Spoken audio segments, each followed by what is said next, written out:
अण्णा, माहिती अधिकार कायदा 2005 जो आपल्या प्रयत्नातून कायदा झाला, त्या कायद्यामध्ये काही बदल केलेले आहेत. माहिती मागत असताना काही बदल केलेले आहेत. जसं की जे माहिती शुल्क होतं त्याच्यावर तिकीट लावावं लागायचं, ते 10 रुपयावरून 30 रुपये केलंय. पहिलं 10 दिवसात जी माहिती देण्याबाबतचा निकाल घेण्यात येत होता तो 30 दिवस केलाय. त्यासोबतच वरिष्ठ आता ठरवणार आहेत की ही माहिती द्यायची आहे का नाही. आपली अधिकारी ठरवणार ही माहिती द्यायची लगेच का नाही द्यायची, माहिती अधिकारात मागवलेली माहिती. असे काही बदल केलेले आहेत. कसं पाहता तुम्ही या बदलाकडे?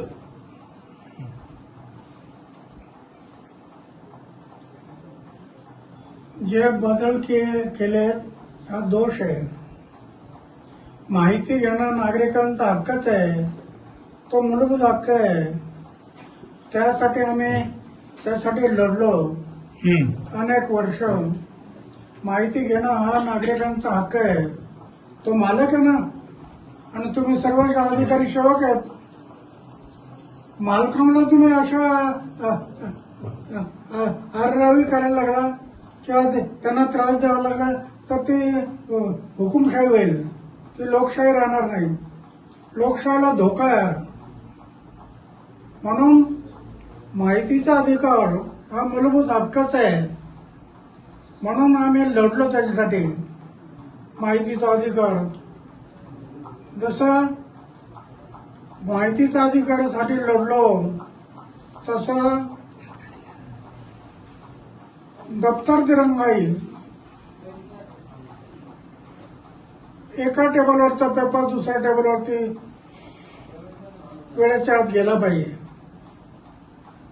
दप्तर दिरंगाई, बदलांचा कायदा, हेच अधिकाऱ्यांसाठी जो अन्याय होत होता अधिकाऱ्यांवरती. म्हणून 3 मनाला येईल तेवढा बदला करायचे, मनाला येईल तेवढा कुठे टाकायचे. म्हणून आम्ही 3 वर्षात बदली नाही, 3 वर्षाच्या आत बदली करायची नाही. हे सगळे आम्ही कायदे केले. शुल्क वाढवलं अण्णा, माहिती अधिकार मागवण्यासाठी जे 10 रुपयाचं तिकीट लागेल. शुल्क वाढवणं हा फार मोठा दोष आहे. शुल्क मध्ये तुम्ही पैसे कमवायला बसला काय?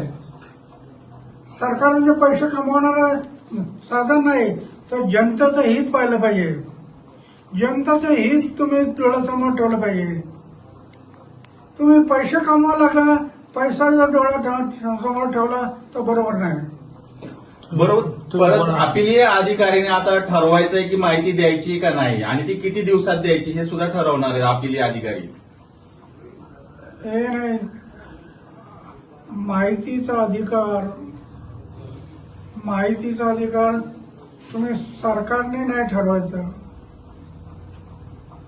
माहिती एकदा दिली, आता नॉर्मल तुमचं एक तिकीट होतं, तिकीट ते बरोबर होतं. नाहीतर कोणी माहिती यायला काही गरज नसताना माहिती मागायला लागली तर बरोबर नाही. पण तिकीट हे बरोबर आहे. पण तुम्ही 10 रुपयाच्या माहितीचं 10 रुपयाच्या तिकिटाच्या ऐवजी 30 रुपये करायला लागला तर शासन पैसे कमवण्याच्या मागे लागलं असं म्हणायला. तुम्ही काय बोलणार? ही जनतेची छळवणूक आहे. जनतेची छळवणूक होते. तुम्ही जनतेचं हित पहा तुम्ही आणि त्याप्रमाणे तुम्ही करा. तुम्ही मुख्यमंत्र्यांना काही पत्र किंवा काही बोलणार आहेत का? मुख्यमंत्री काय, आम्ही हे पाहू, याच्यात बदल नाही केला तर मुख्यमंत्र्यांच्या विरोधात सुद्धा आम्ही आंदोलन करू, उपोषणाला बसू. एक उपोषणाला माहितीच्या अधिकारासाठी केलं. माहितीचा अधिकार, दप्तर दिरंगाई, बदल्यांचा कायदा, एवढ्या 10 कायदे, लोकपाल, लोकायुक्त, 10 कायदे केले. हे जनतेच्या हितासाठी केले. सगळे जनतेचं हित. माझ्या आयुष्यात झोपण्याचा बिस्तर आहे, जेवणाचं ताट आहे, काही ठेवलं नाही. माझं बँक अकाउंट कुठं असतं माहित नाही. पुरा जीवन समाजाच्या सेवेसाठी लावलेलं आहे. आणि समाजावर अन्याय होत असेल तर पुन्हा एकदा उपोषण. याच्याशिवाय माझ्याकडे दुसरा पर्याय नाही. कारण माझ्याकडे काय कुठं मोठा संघटन नाही, कुठं काय नाही. पण उपोषण हा माझा मार्ग आहे आणि मी आतापर्यंत एवढे उपोषण करत आलो. त्याच्यातून 10 कायदे केले.